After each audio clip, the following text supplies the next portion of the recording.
What's up, everybody? It's your boy Ryan, and this is the Thunder Channel. On Nootropics, check us out at livecortex.com, where we sell products mainly related to performance enhancement, specifically nootropics. Number one, the Torque Nootropic Stack, and number two, the Cortex Nootropic Stack. These are powerful, mental energy inducing, motivation inducing nootropics. We'll talk about them at the end of this video.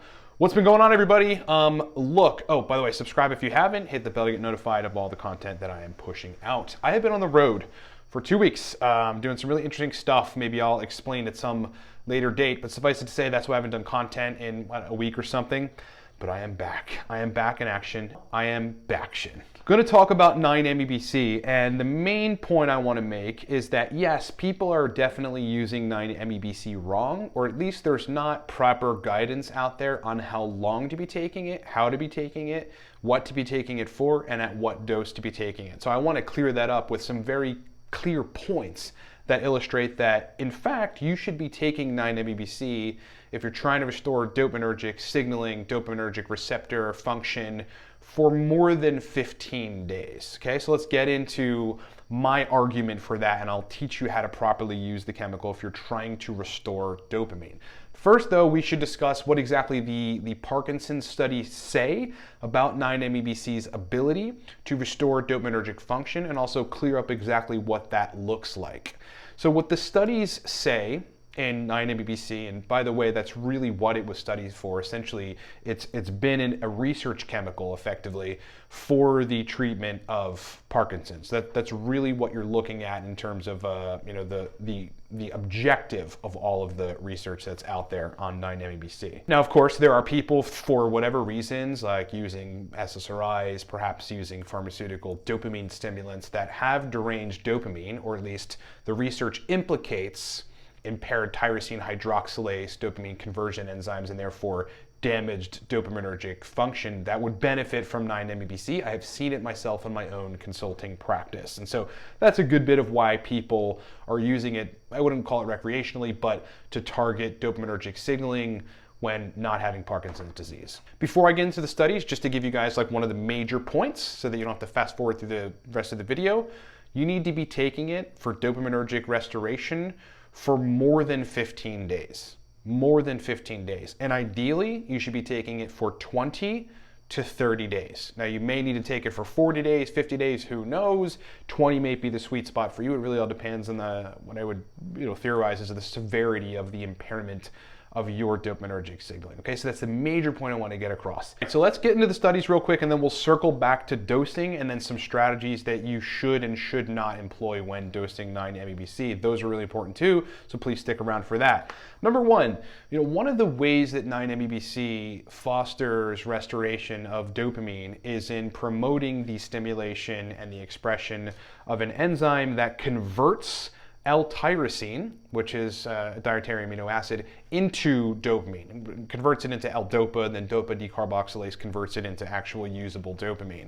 If in these cases, like I mentioned, of SSRI use or pharmaceutical stimulant use, you've got impaired tyrosine hydroxylase, and the literature actually supports that this happens, then you just, as a byproduct, like, it's very cut and dry. You're not going to synthesize as much dopamine as a normal person. So if you've been wondering about that, that's very clear. If you're not expressing enough tyrosine hydroxylase, you won't make enough dopamine. And you'll have libido issues. Anhedonia is a major, major thing caused ultimately by dopaminergic signaling malfunction, and you'll have like a pleasureless life, lack of sensation, both in response to things that should give you pleasure and also physical sensation. This is where people with PSSD who have lack of sensation in the sexual organs, this is where this comes about. Point you a study titled The Exceptional Properties of 9-Methyl-Beta-Carboline Stimulation, Protection, and Regeneration of Dopaminergic Neurons Coupled with Anti-Inflammatory Effects. I won't get into the anti-inflammatory stuff, but that's another thing. It's actually neurologically anti-inflammatory, which is very potent. It shuts down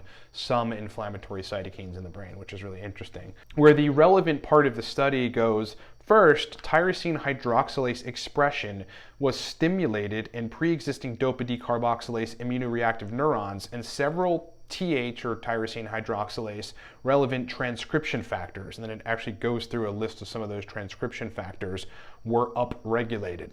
So when you have a compound that upregulates transcription factors, that's essentially the genetic basis in this case for the expression of the chemical in question, which is tyrosine hydroxylase. So we're stimulating essentially the root precursor, right? These transcription factors to foster the expression of tyrosine hydroxylase, which then translates to more usable dopamine, assuming that you're converting it from L-DOPA to actual dopamine. The second major important thing as it relates to dopamine is differentiated dopaminergic neurons being stimulated. And just to give you, a clearer explanation or definition of that, differentiated dopaminergic neurons are simply functional dopamine releasing neurons. Okay? That's essentially, for all intents and purposes, what differentiated dopaminergic neurons are.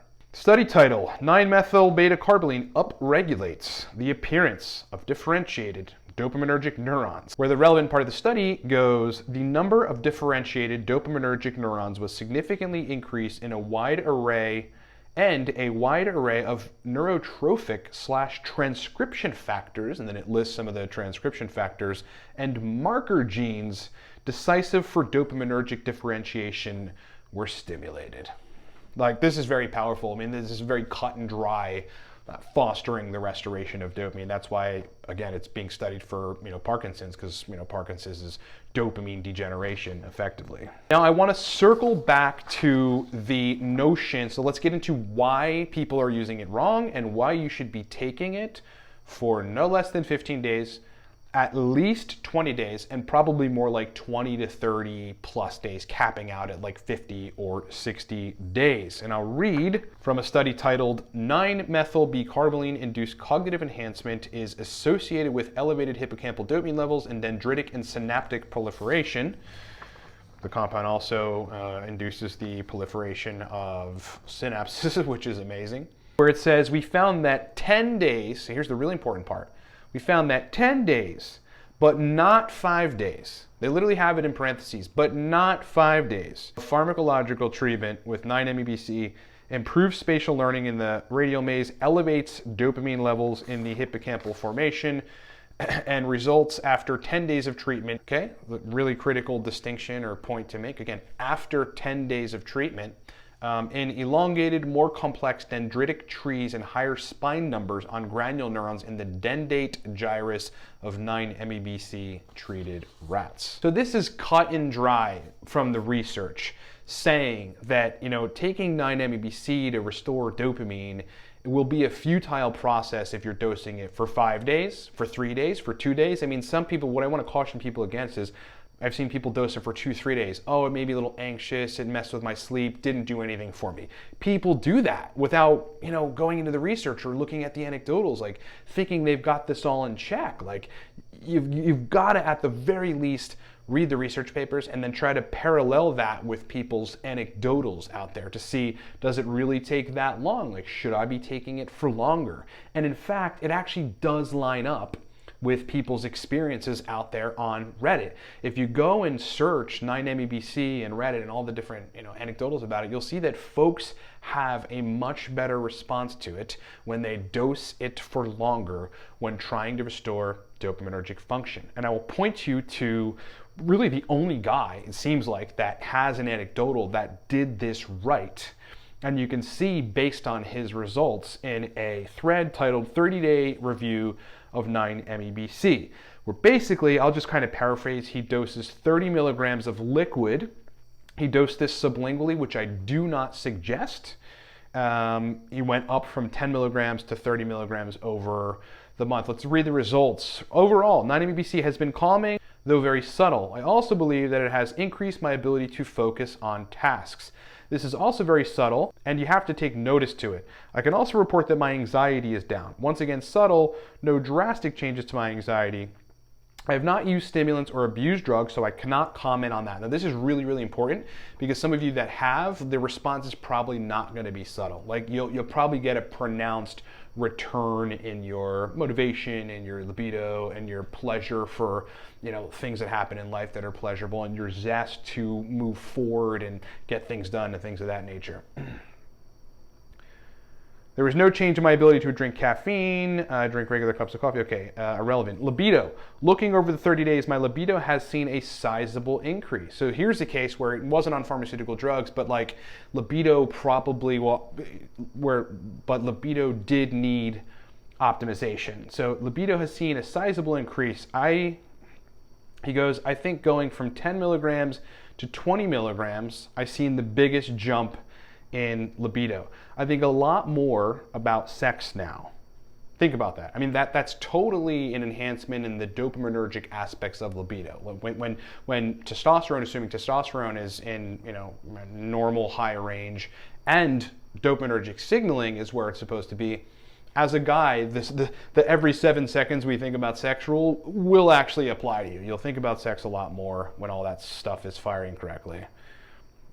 I want to engage in it more often, went from 1 to 2 times a week to wanting it most days. Overall, I will note a positive change here. He goes on, so here's an important part. So he goes on to discuss side effects, and really there's no side effects except for numbness of the tongue, because he was dosing it sublingually. And there's a lot of discussion on Reddit for people that have tried this and gotten positive results. I won't say that they haven't, but they were dosing it sublingually because of this notion that has not been proven that oral bioavailability on 9-MeBC is not good or not effective. But I want to be very clear about this. There is no paper to back that up that I know of. Like if someone can provide me a paper, I would love to see that paper so that I can confirm or deny that. But I've looked for it and I can't find a bioavailability, an oral bioavailability of 9-MeBC. So of course though, sublingual will be more bioavailable, potentially at least, and potentially more effective,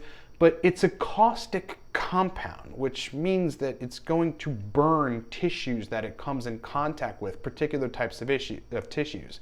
So these anecdotals of dosing it sublingually on Reddit, you've got people losing their taste. I would not suggest doing that, okay? Don't go on Reddit and listen to these folks who are not doctors, not specialists, not medical consultants like me or anybody else who's into this sort of stuff. Don't particularly study physiology at advanced levels where they're reading papers at 2 a.m. That's the kind of stuff that specialists do. I doubt that those folks are actually doing that. So do not dose it sublingually. If you do, use it at your own risk. If you want to burn your tongue and cause a lack of your ability to taste, it's not my job to tell you not to do it. It is my job to say it's a stupid idea. Finally, he goes on to say, what's next? I will be taking a 2-week break now. 9-MeBC will be laid to rest for now. I may try another cycle in a year or so. In 2 weeks, I'll be trying Nootropics Depot, Tonga, Italy. Okay, so that's perfect.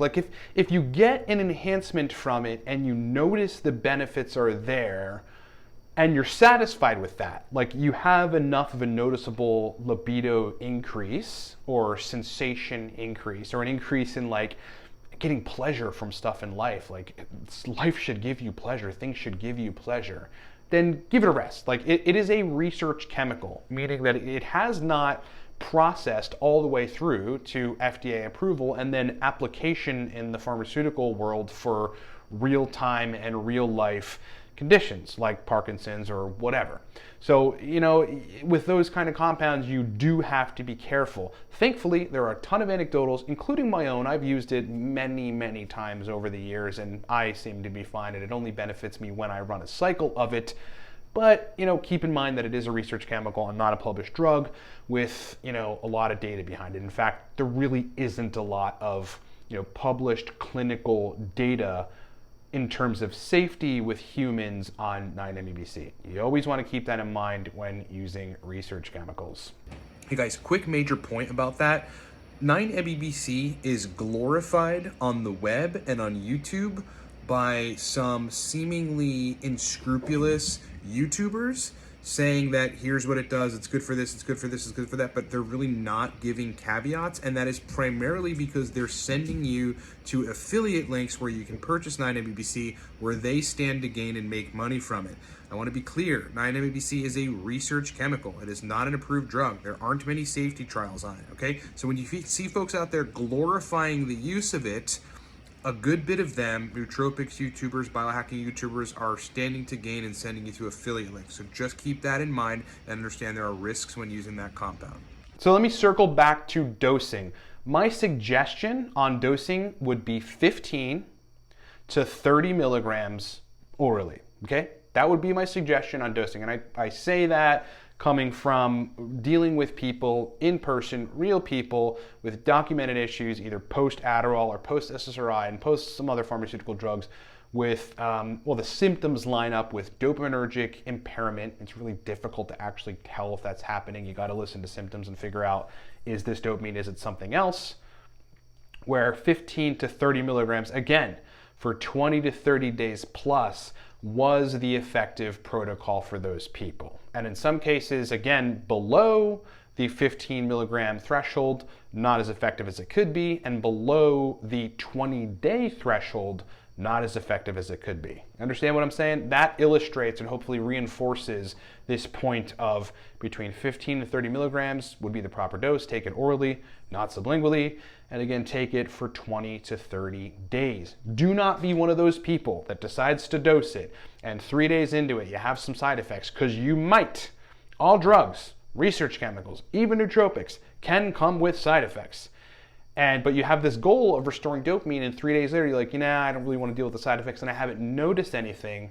Brother, it's going to take longer than that. The research backs that up, and the anecdotals on Reddit back that up as well, okay? So I wanted to solidify that for folks and just put out a video saying, once and for all, across and among all of the 9-MEBC videos by people who are just sort of dabbling in understanding physiology, from my perspective, it needs to be dosed in that regard, in that capacity, and with those protocols to see efficacy. Hope that makes sense. Thank you so much for watching, guys. And I wanted to say, lastly, so sourcing, we don't usually talk about sourcing because that's sort of a weird area with YouTube and whatever, but I recently had gotten some 9-MEBC from a company called Chemyo, C-H-E-M-Y-O. I wanted to test the purity, the efficacy of it, shipping and all this kind of stuff, and it turns out that it's right on point, okay? It smells and I would imagine tastes just as crazy chemically. I mean, it smells very terrible, and it's like a very potent chemical taste. It's probably why it's caustic and burning people's tongues,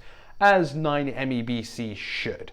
So it is legitimate 9-MEBC. And in addition to that, I know what 9-MEBC does to me or should do to me, and Chemyo's 9-MEBC is proper 9-methyl-beta-carbolene because the effects were very pronounced right away with my cycle protocols, which at this point are 20 milligrams, and I run it between 20 and 25 days. So I know some of you are waiting on that. Chemyo's 9-MEBC is good 9-MEBC. I have no affiliation with that company, but good sources are important for me to divulge to you folks so that you're not getting it from like eBay or something. Thank you so much for watching, everybody. Go support us, livecortex.com, because we have now moved 2 iterations of inventory of the Torque nootropic stack. The thing is powerful. People love this stack. It's more successful than Cortex, and Cortex is a very successful nootropic stack.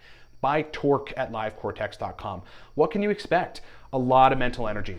Okay, a lot of that get up and go energy that you may be lacking. If you're lacking it, I don't want to sound like Tony Robbins, but Torque will change your life because it'll put you in a place where working on the stuff you need to work on is a hell of a lot easier. Motivation, right, kind of works tandem with energy. That drive to do stuff that you're putting off or to start new endeavors, to be engaged in life, comes from taking the Torque nootropic stack, primarily because we're releasing dopamine, we're making you build more dopamine, we're enhancing acetylcholine synthesis, there's neurological anti-inflammatory chemicals in Torque, we are antagonizing the adenosine receptors, so promoting wakefulness. It is a very well put together nootropic stack. Buy Torque, livecortex.com, go get a bottle, get 2. The link is in the description, okay? So if you want to buy Torque, go follow the link or go to livecortex.com and buy a bottle of the Torque nootropic stack. Our second stack, Cortex, extremely powerful, dopamine releasing, acetylcholine building, over time, neuron regeneration, neurogenesis inducing. Very, very powerful compound. Cortex is more of a motivation, energy, yes, but brain fluidity type of nootropic. Like it'll make your brain work better. Like it'd be, executing, in some cases mundane tasks and stuff that your brain would typically work slow on and not even really be engaged in doing. Taking Cortex, it makes the brain a lot more fluid, and it makes your inclination to actually engage in stuff a lot better. You like want to engage in it because your brain is working better. Get a fluid, functional, energized brain with Cortex, and get a motivated, hyper energized state with Torque. If you need me to consult you on post-Adderall burnout, PSSD, nootropic stacking, putting a good regimen together for your energy, diagnosing certain energy issues or brain function issues, hire me at the consulting tab at livecortex.com, and let's get on a call or get on a program and let's make it happen. Otherwise, please subscribe to the channel if you haven't. Hit the bell to get notified of all the content that yours truly is putting out, because I am back from my 2-week travel, meaning we're officially baction. It's been a pleasure hanging out with you guys. Talk to you very soon. Rock on.